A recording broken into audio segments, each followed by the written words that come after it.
Why, hidey ho, hidey ho, hidey ho. So, I am making myself some breakfast. This morning, I decided I'm going to take some roast beef and a little bit of turkey. So, roast beef, lunch meat, and turkey, and dice it up and throw it in the pan and fry it up a little bit with maybe a little bit of onions. And that'll be my breakfast. Anyway, I'm going to talk about all the crap that's going on around the world. So, if you watch and you pay close attention, you'll see that it's theater. That's all it is. It's just theater. It's a game. Actors on a stage is all we are, and then we got actors who are playing the parts of royalty. So anybody that follows my Instagram, I put a picture on there sometime back. My lineage goes back to France, King Louis, and you know that's just how silly we are. So anyway, that's the DNA of this temple. It goes back to loyalty to the bourbon kings, but then it goes back further than that. And so guarding our seven gates. So somebody tells you, well, he's your king, and you should listen to him. I guess that means that since I come from royalty, I should have 10 wives and live in a palace and get you fools to follow me and play the same game that everybody else does and tell you how you owe me a portion of your labor because I'm royalty, and you should give me a portion of your sweat equity. So I want you to go out and plow the fields and, you know, do what you're supposed to do to be a good little servant. And I want you to follow my calendar that I created. So that goes back to Julius Caesar. Render unto Caesar what's due Caesar. After all, he's your king of the flesh. So you watch all the crap that's going on around the world. It's just theater. So that crap that's going on with that portion of land that many know as Iran and Israel, and well, those are all states.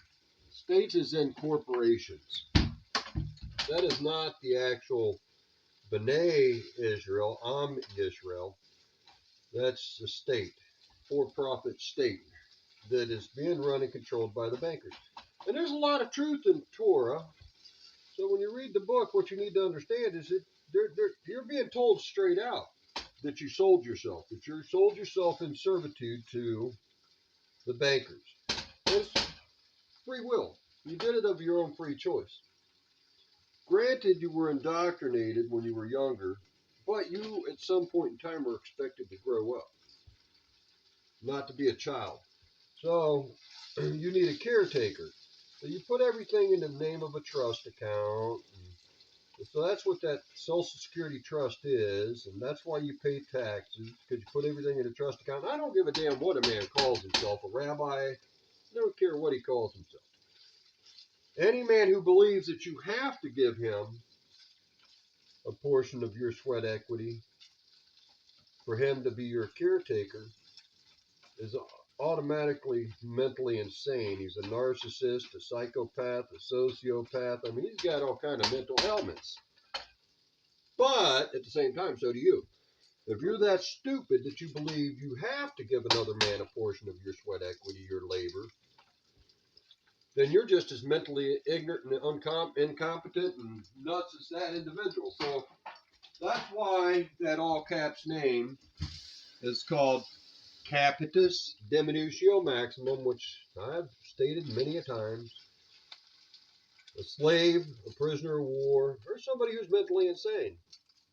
So, trust account is meant to be your servant. There's where the slave part comes in.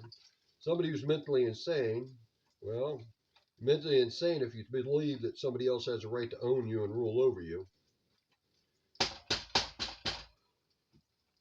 Prisoner of war.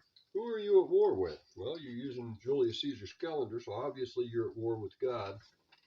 You choose a king of the flesh. They're not denying you, Samuel. They're denying me as their king. So you're choosing a king of the flesh, so keep looking for King David, the lineage of King David. That's evidence on his face. Who you want to be your king. Can't argue it. Can't deny it. You send it right out of your mouth when you vote. For any man to rule over you or to make your decisions for you, you're not placing your faith in Abba, Allah, the All, God, whatever you want to call Abba, source. So anyway, all this crap that you see that's going on, it's all theater.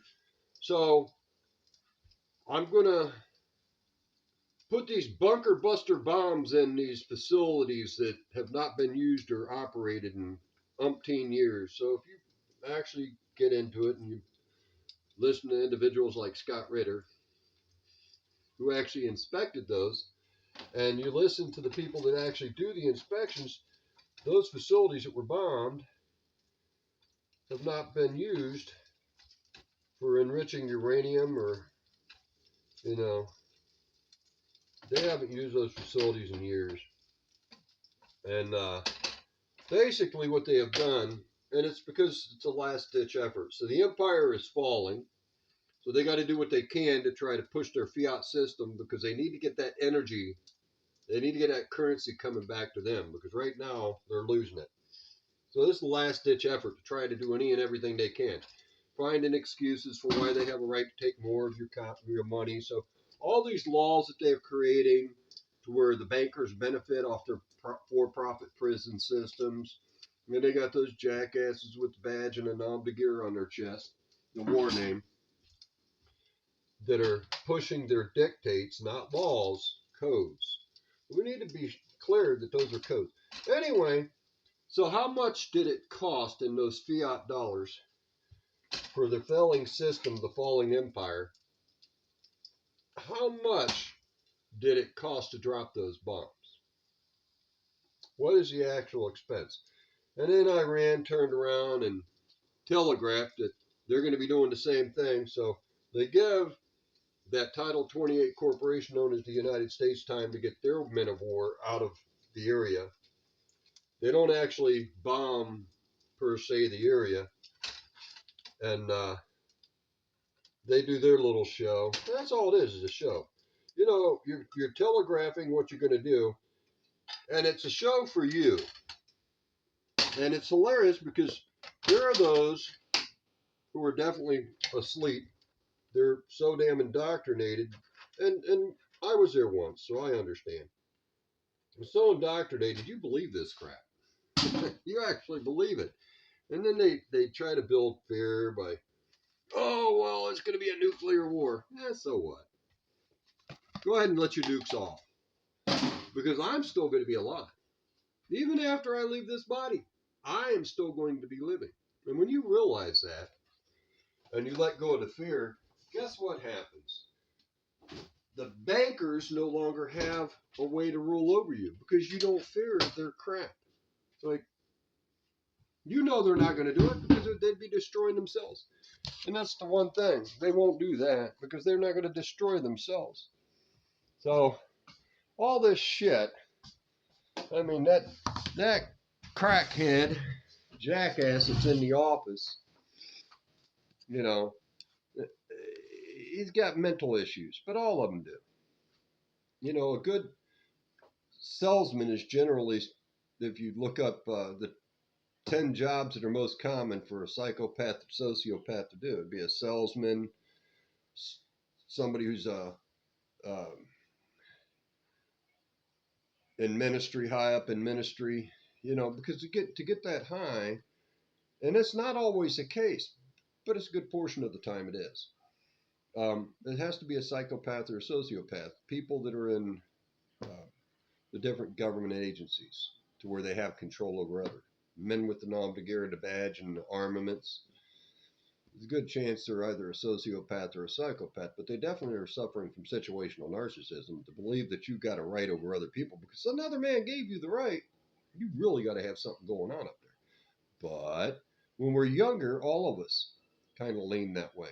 So, you know, we're indoctrinated. Patriotism is wrapping ourselves with this piece of cloth and being willing to die for it. And the banner, you know, we're all kind of a little bit have tendencies towards psychopathy or sociopathy and um, narcissistic traits, but we're supposed to seek knowledge and wisdom and grow out of that crap. Some people never do. So anyway, those people that never do, they continue to grow more and more wicked, more and more deceptive. They speak more and more with a forked tongue, legalese, which is what that is. And those presidents of that corporation, every one of them have to make a declaration on war on something, drugs. We're having a war on trafficking. We're having a war on drugs. We're having a war on high prices. We're having a war on this. You know, every one of them, because to have a standing army, they have to be at war. You can't have a standing army unless you're at war. So the Title 28 Corporation, has been at war for well over 100 years. They've had a standing army. That every president of that Title 28 corporation has, like I said, make a declaration of war. Anyway, don't fall for the shit, which is what it comes down to. Nothing more than crap from these fools. Look at them for who they are. If you can't see there's something wrong up here, and I don't give a damn what congressman it is. I'm here to say every damn one of them is wacky tobacco. They're all up there.